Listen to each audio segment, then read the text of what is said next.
El optimismo de Abraham me sorprende, es hacia el futuro. Mi optimismo es hacia la nostalgia, en realidad, porque esta sala me recuerda, creo que es la misma, hace años que no vengo, pero en los años 60 vino el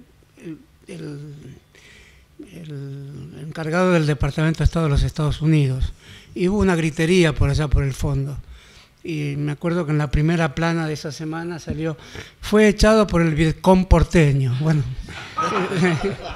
el lenguaje de una época. Y me acuerdo sentado acá mismo a Rodolfo Puiggrós también, cuando pocos días antes de renunciar al rectorado, yo también estaba sentado al lado, pero no me acuerdo por qué.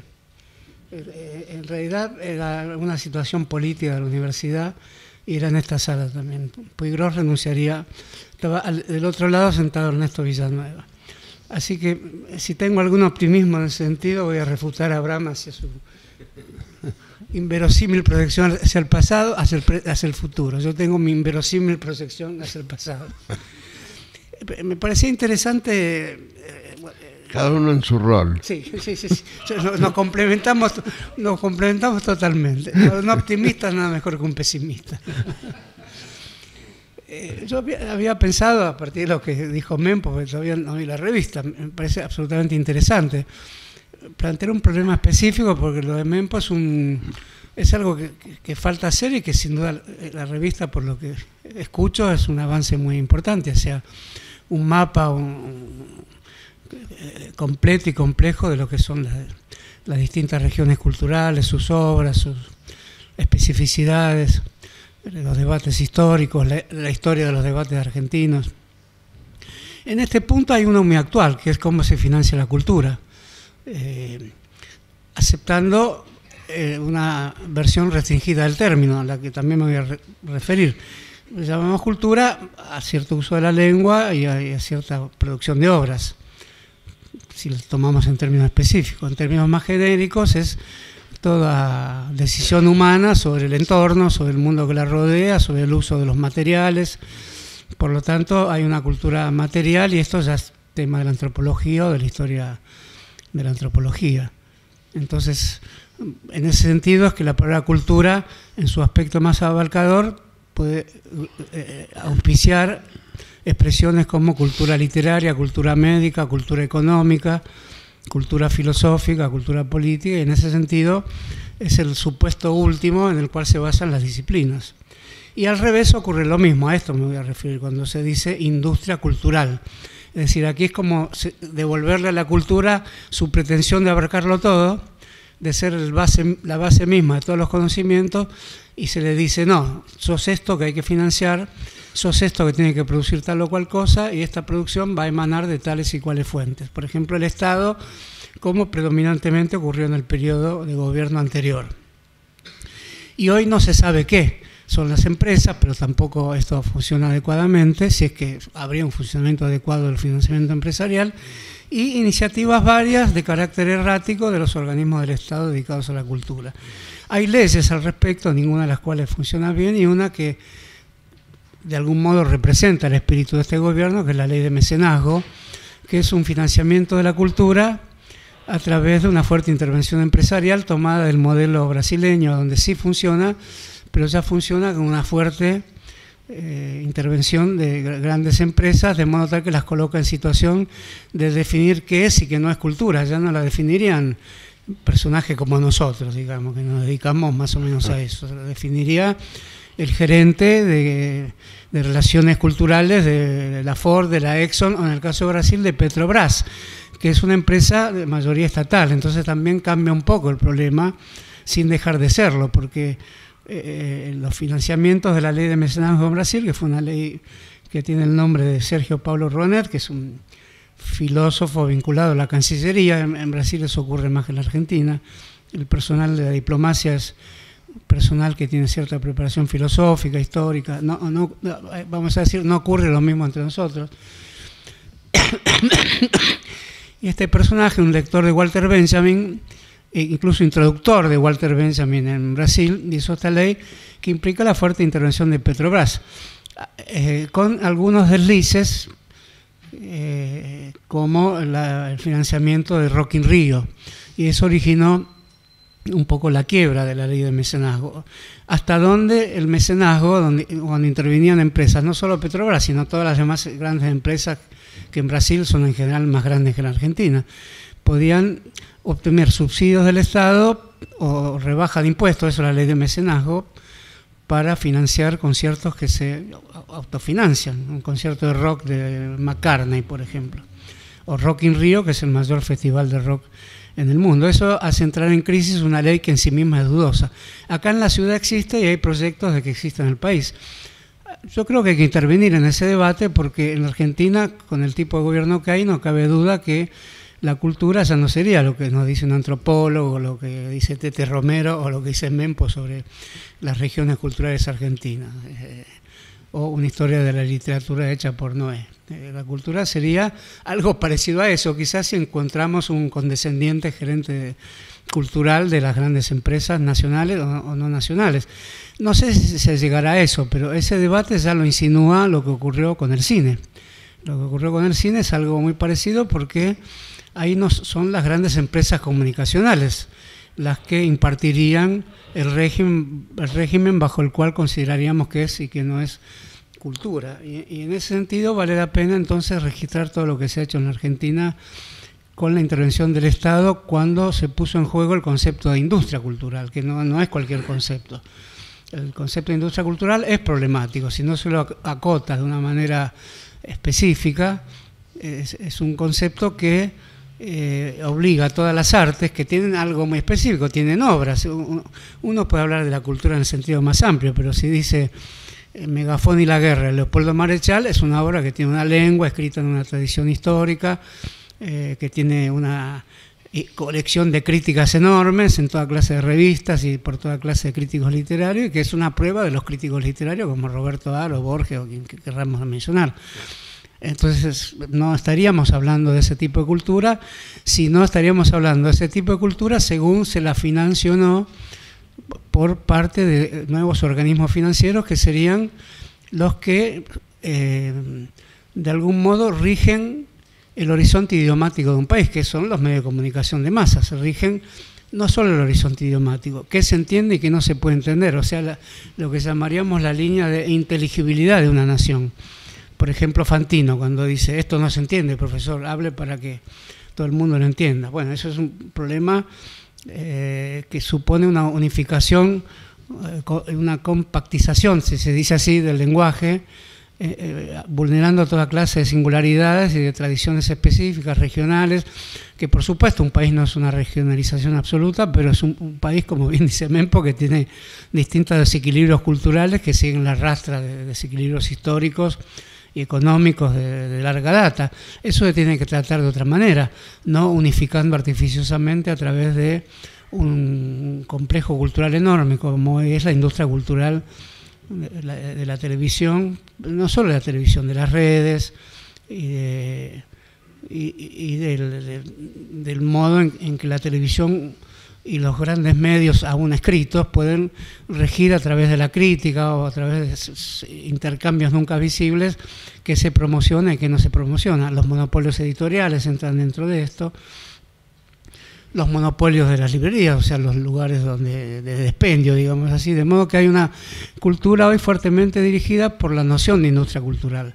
Ahora, el Estado se ha metido en esto. En el gobierno anterior, que no fue un gobierno que pensó la cultura y la producción cultural bajo la idea de la fuerte intervención empresaria privada, eso no ocurrió. Tampoco se pensó lo contrario, simplemente no ocurrió, porque tampoco hubo este debate. Entonces, se puede seguir el rastro de lo que hizo el gobierno anterior en esa materia. Y hizo un fuerte financiamiento público de la cultura, construyó infraestructuras, como se les dijo, construyó Tecnópolis, como una fuerte infraestructura de la cultura popular basada en la tecnología, porque no es ninguna novedad que la cultura popular, desde las viejas revistas de mecánica popular y demás, tienen una fuerte atracción por el mundo tecnológico, y se le puso al a ese lugar el nombre de Tecnópolis, o sea, la ciudad de la técnica. Esa era una fuerte apuesta por la industria cultural. No obstante, el lugar se convirtió en otra cosa, se convirtió en una especie de kermés, como existía en el siglo XIX, de un parque de diversiones, y los cohetes que se exhibían ahí, y los postes telegráficos antiguos, o sea, de algún modo un museo de la técnica de la Argentina. Pasaron a ser como fetiches de una cultura popular que apuesta siempre a progresar a través de la técnica. El gobierno anterior tuvo una intuición fuerte a ese respecto, popularizó medidas tecnológicas que tenían su punto fuerte en el ARSAT, que lo podríamos llamar Cultura Tecnológica Argentina, hoy casi desmantelado, y al mismo tiempo intuyó que la cultura popular tiene ese vínculo y por eso tuvo una especial atracción por las industrias culturales. Este tema problemático que surge de la filosofía de los años 40 en forma crítica y se planteó a partir de los años 80 en todos los gobiernos del mundo como un lugar donde los estados financian y de algún modo eligen, en la Argentina se hizo con bastante generosidad y también con intuiciones bastante valorables en el gobierno anterior. Es decir, al no haber el intermediario empresarial, por ejemplo en el Inca, en el modelo impositivo anterior, que hoy se quiere reformar de un modo que nunca terminamos de entender, pero que seguramente no va a ser bueno, las entradas de cine y al mismo tiempo los valores impositivos que mandaban de los grandes medios de comunicación, hicieron un cine absolutamente plural, fue el mejor momento del cine argentino. En los propios medios, a través de la Nata, recuerdo que se financian películas que ven 1000 personas. Podría ser, no eran pocas esas películas, pero eran películas de vanguardia, eran películas de innovación, de nuevos directores. Evidentemente eso está por terminarse. Un país que no tenga ese tipo de experiencias avaladas por un financiamiento público, que no se meta después en lo que hace cada persona que cree disponible para lanzarse a esta aventura cultural, era algo que, como digo, utilizo la expresión se intuía porque no conozco al menos ningún plan cultural que dijera esto explícitamente, ni no sé si es necesario que se lo diga. Lo cierto es que las cosas ocurrieron así. De hecho, las grandes tensiones en la Secretaría de Cultura, en la que me tocó participar, luego Ministerio de Cultura, eran estas, entre la industria cultural, que se promovía de un modo, a mi juicio, genuino, digamos, es decir, no era la ley de mecenazgo, establecía un intercambio de tres figuras, el Estado, los particulares y una mediación de curadores y demás, y se hacían grandes reuniones que también se llamaban ruedas de negocios. De mi parte cuestioné que se llamara así por venir más de una tradición crítica de la cultura, pero de todas maneras, cuestionamiento no, que no nos vamos a hacer los vivos en un momento como este, hacernos los refinados cuestionadores de la Escuela de Frankfurt respecto a un panorama tan complejo como este. En su momento me pareció que ese no era el nombre, pero comparado con lo que existe hoy se puede decir que era lo máximo que un Estado democrático podía ofrecer en un lugar muy movedizo y muy dinámico como es la industria cultural, que incluye la cultura juvenil, incluye las grandes orquestas de rock, no incluye necesariamente experiencias como la del Indio Solari, pero lo roza la industria cultural también, aunque también la roza la tragedia. Entonces también es algo que es paralelo a la industria cultural y revela la potencialidad que tiene la Argentina y cómo se aplica esa idea de la industria cultural en esa potencialidad cultural que siempre tuvo la Argentina. Entonces, para resumir mucho este problema, me parece que el cine representa muy bien lo que quiere hacer el Estado, transfiriendo a la cultura ciertos esquemas financieros. Es decir, el modo de circulación de la finanza, que es una circulación abstracta, es una circulación basadas en plusvalías, intereses, el dinero a futuro, en fin, una fuerte abstracción ahí. Me temo que este gobierno no tiene otra solución para la cuestión de la relación de la cultura pública, la cultura de las obras específicas y del apoyo del Estado a la cultura, que trasladar el modelo de las finanzas a la circulación cultural. En ese sentido, las grandes bienales, ciertos artistas que salen notoriamente felicitados permanentemente por los grandes monopolios de la información, que son al mismo tiempo fuertes empresas financieras. También no podemos diferenciar la cultura de la soja, la cultura financiera y la cultura de las noticias. Esas sí circulan como elementos financieros. Todo el aparato comunicacional tiene una similitud alegórica con las finanzas, y si la cultura finalmente la tuviese, si los creadores, los novelistas, los críticos, los literatos, los que quieren grabar su bueno, ya los discos no existen, el que quiere grabar su primera música en el sistema que sea, bueno, todo eso tiene que tener un tipo de debate. Un próximo gobierno que se parezca a la vida popular y se parezca a las mayores exigencias de la crítica, no al criticar por criticar, sino a una crítica que al mismo tiempo ponga al crítico en juego también, que se ofrezca a él como a la aventura de ser criticado por los demás. Un gobierno así, que tiene que tener una gran lucidez, y que en este momento es obvio decir que no lo vemos, tiene que establecer nuevas relaciones entre el proceso de la tecnología, el proceso de la economía y el proceso de la cultura. Y en esto último quiero decir que la tecnología, los grandes productores de software, la ingeniería informática, por ejemplo, ha producido un lenguaje que fue tomado enteramente de los lenguajes culturales anteriores. Son todas metáforas tomadas de viejas artes, la navegación, el navegar, herramientas, archivos, todo lo que vemos en la franja superior de la pantalla. En realidad no es un lenguaje propio el que tiene, pero el que toma la arquitectura y la ingeniería, por ejemplo la palabra soporte, es un tema que habría que analizar, porque lleva a una concepción empresarial de la cultura, una concepción como la que tiene el actual gobierno, que es lo que se llama la sociedad del conocimiento, o la sociedad de la información, que uno puede decir, qué bárbaro, vamos a estar todos informados y todos vamos a conocer. En realidad es la apología del conocimiento, pero solo a través de cómo se constituye en las redes, o cómo se constituye en la franja de la televisión de cable por la noche o la televisión abierta por la noche. Eso está muy ligado a la idea de sociedad del conocimiento, con lo cual lo que llamamos conocimiento ya no es investigación, apuesta, saberes indóciles o saberes intuidos y no necesariamente comprobados, pero saberes al fin, sino es una forma de la circulación. Por eso digo, la financiarización alegórica de la cultura. El soporte es un atraso del punto de vista como metáfora. ¿En qué soporte lo tenés? ¿En CD? ¿En no sé qué? ¿En libro? El libro se pasó a llamar soporte. Eso tiene que ver con el desprecio hacia los planes de lectura y demás. ¿Cómo va a ser un soporte? El libro tiene 500 años o más, y antes había papiros, tablas de arcilla, y ahora es un soporte.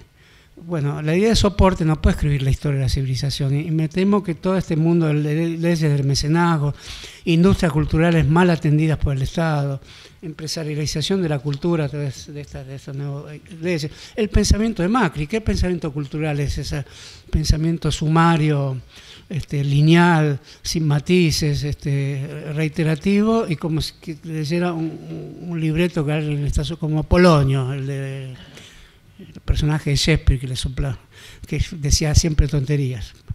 Bueno, eso de algún modo es un enclave cultural de Argentina, lo que dice un presidente.